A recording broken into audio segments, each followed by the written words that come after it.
When the Drekarn High Conclave first encountered humanity, they assumed this newly discovered race would be as all others. Curious, naive, easily subjugated. The Conclave's analysts concluded that Earth, isolated in the Orion Spur, possessed nothing remarkable beyond its toxic atmosphere, volatile weather systems, and wildly unregulated technological evolution. Yet, within one standard cycle, that belief would become the gravest miscalculation in galactic history. The first offensive against Earth came silently. 5 cloaked dreadnoughts entered Sol under the shadow of Neptune's gravity. Their objective simple: cut communications, seize orbital control, disable global infrastructure. The Drekarn didn't even deploy infantry. They didn't think they needed to. The fleet transmitted an automated surrender demand to Earth's satellites, confident that humanity would submit like so many others before. The message was never acknowledged. Instead, less than 2 minutes after transmission, every dreadnought experienced simultaneous core detonation. Later analysis would reveal Earth's low-band transmissions had laced their own passive frequencies with an unknown quantum anomaly, something humans referred to as adaptive data resonance. In layman's terms, Earth's outdated networks had reverse-hacked the ship's mid-message. The High Conclave declared war, not negotiation, not embargo. War.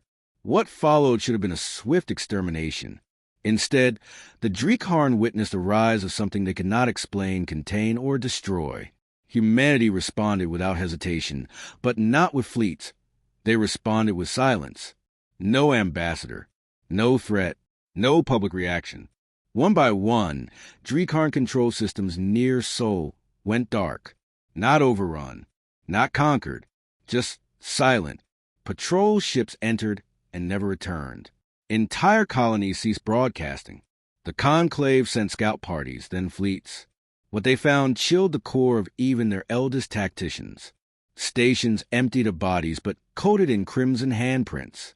Entire cities devoid of life, except for flickering screens repeating a single word in human English: observe. It was the only language the humans used during that phase of the war. Observe. Some Drekarn theorized it was psychological warfare. Others, divine punishment. Regardless, it worked. Panic spread. The Conclave ordered full mobilization. Over 3,000 warships swept into the Orion Spur in a staggered formation, initiating a total cleanse of the region. The first major battle was in the Lahari Belt, where over 900 Conclave ships were reduced to drifting metal within 7 minutes. Human ships didn't fight with conventional weapons. They struck with mathematical impossibilities. Weapons that bent light, tore inertia from bodies, or folded space into recursive implosions. The term ship quickly became misleading. These were vessels that moved like shadows, disappeared like mirages, and screamed like animals. Worse, humans didn't seem to use fleets. No formations. No visible command structure. Each unit operated independently, yet in perfect harmony, as if the species shared one mind. No transmissions. No traceable command signatures. Only blood and wreckage remained after their appearances. Conclave scientists named them anomalous autonomous warforms. They refused to call them humans anymore. It was easier that way, less horrifying. But even that fear turned into confusion. Where were the humans? None were captured, none seen. Every visual feed failed within moments of recording.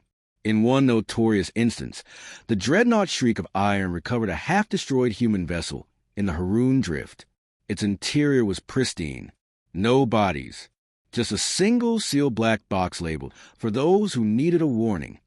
The box opened automatically when brought aboard. What spilled out was not a message nor a weapon, but the skulls of the dreadnought's missing forward crew, dated from 5 hours prior. The ship had not even been boarded. Fear turned into madness. Entire Drekarn crews mutinied rather than follow orders into Sol territory. The war continued, but humanity never responded directly. They didn't negotiate. They didn't threaten. They simply erased. System by system, the Conclave's war efforts failed, not from superior numbers, but from strategic extinction. Drekarn supply chains were dismantled before fleets could deploy. Planetary governors vanished mid-sentence during meetings. Code-based viruses turned Conclave AIs against their own creators. Some units began executing themselves out of logic loops seeded by human algorithms. And then, just as suddenly as it began, it ended. The humans stopped, not because they lost, because they were finished. The Dreekharn homeworld, Drelaki's prime, was left untouched, but surrounded. 10 million kilometers out, a sphere of black objects appeared. Not ships, not satellites, just hovering monoliths, each inscribed with a name. The names of every Dreekharn fleet general and world that participated in the war.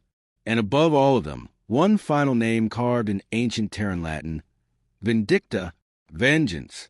The Conclave disbanded in terror. Surviving officials fled into exile. Worlds that had once basked in the arrogance of conquest now hid behind planetary shields, whispering the same phrase across channels.